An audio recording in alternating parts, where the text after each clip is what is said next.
अब हम देखते हैं इस क्वेश्चन को पढ़ते हैं पहले। वो क्या बोला है, on mixing 0.5 litre each of NaOH HCl rising temperature has been found as 4 degree Celsius. बोल रहा है 0.5 लीटर हमने लिया NaOH और 0.5 लीटर हमने लिया HCl, और बोल रहा है कि अगली बार और जो टेम्परेचर जो हमें मिला वो था 4 डिग्री सेल्सियस। वो बोल रहा है कि अब बताइए, मैंने 1-1 लीटर दोनों का ले लिया और मुझे आप टेम्परेचर बता दीजिए, टेम्परेचर कितना होगा। देखते हैं। अब देखिएगा, इसके पीछे जो कॉन्सेप्ट मुझे जो पता होना चाहिए वो इतना पता होना चाहिए कि हीट ऑफ न्यूट्रलाइजेशन क्या होती है।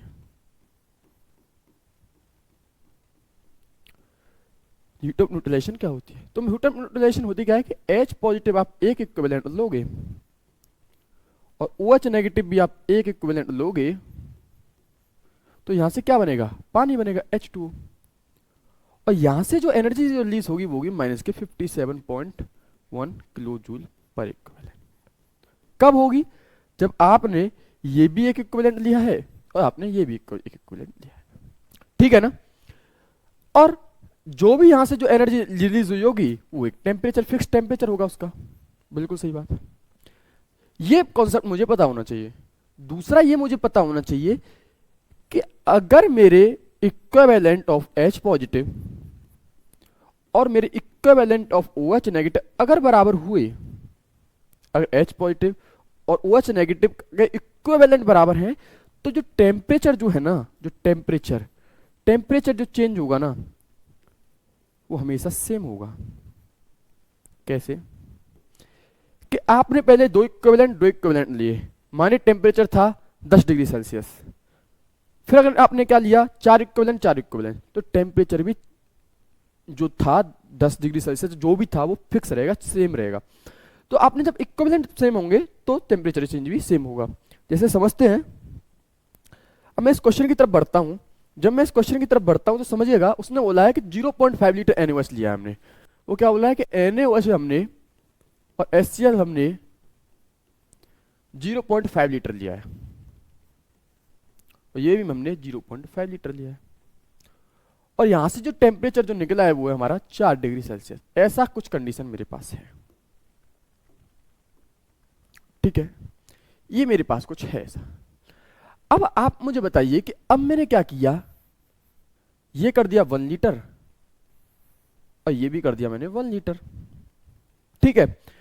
तो एक बात बताइए कि 0.5 लीटर ये था, 0.5 लीटर ये था, ये हो गया 1 लीटर मेरा, ये हो गया मेरा 1 लीटर।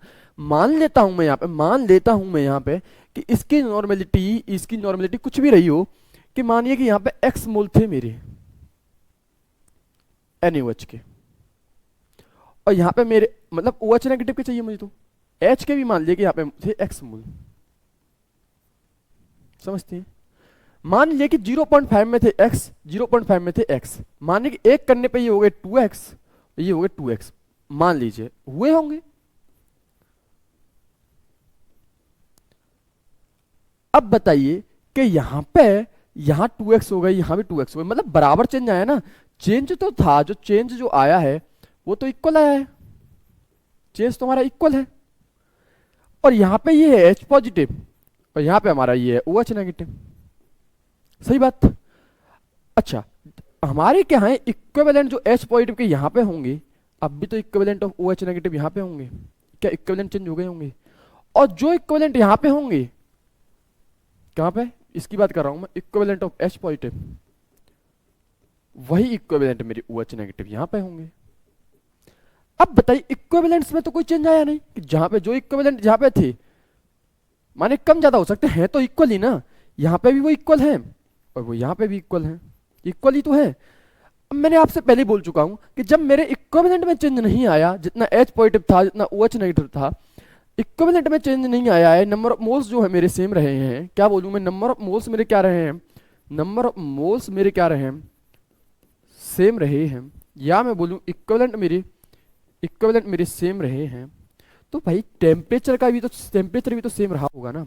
टेम्परेचर कहां से बदल गया होगा, क्योंकि टेम्परेचर तो हीट ऑफ न्यूट्रलाइजेशन पे डिपेंड कर रहा है ना। हीट ऑफ न्यूट्रलाइजेशन कितना है, माइनस के 57 पॉइंट, आंसर कितना आएगा वो तो माइनस के, अगर आपने स्ट्रॉन्ग लिया तो माइनस के 50.17 किलो जूल पर इक्विवेलेंट आएगा। तो दोनों के लिए कितना आएगा, सेम ही तो आएगा, -57 -57। तो टेम्परेचर जो था वो कहां से चेंज हो जाएगा, वो भी कितना रहेगा, 4 डिग्री सेल्सियस रहेगा। आप बात समझिए मैं क्या बोल रहा हूं, अगर आपके इक्विवेलेंट बराबर है ना तो माइनस के 57.1 किलो जूल पर इक्विवेलेंट एनर्जी रिलीज होगी। इक्विवेलेंट अगर बराबर है, चाहे इक्विवेलेंट 1 1 हो, 4 4 हो, 3 3 हो, 2 2 हो। अब आपने ये भी 1 लीटर कर दिया, ये भी 1 लीटर कर दिया, तो जो यहाँ पे मोल होंगे, जो यहाँ पे मोल होंगे वो भी मोल, चलो माने 2 2 एक्स हो गए, है तो यहाँ भी बराबर ना, इक्विवेलेंट तो बराबर रहे ना। जब इक्विवेलेंट बराबर रहे ना तो मेरा हीट ऑफ न्यूट्रलाइजेशन की जो वैल्यू आएगी वो भी सेम रहेगी, और हीट ऑफ टेम्परेचर भी तो सेम ही रहेगा ना। तो टेम्परेचर इस क्वेश्चन का जो आएगा वो है 4। तो इस क्वेश्चन का जो करेक्ट आंसर है ना वो है मेरा 4। इस क्वेश्चन का करेक्ट आंसर जो जाता है वो है मेरा 4।